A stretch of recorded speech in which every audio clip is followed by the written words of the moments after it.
So in this Moomoo tutorial video, I am going to be showing you guys how to turn on push notifications on your Moomoo account within the Moomoo application. So once Moomoo's opened up, go to the bottom right and press on the Me icon.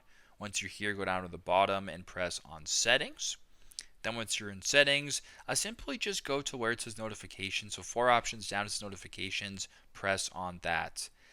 Now, if you want to turn on push notifications, for me, it's at the top. It says off. If we were to go ahead and press on that, it'll actually redirect you to your settings where you can turn push notifications on. So just go to the top, push on push notifications, turn that on. Now your notifications are going to be pushed from the Moomoo application. So very simple, very straightforward. That is how to turn on push notifications on your Moomoo account.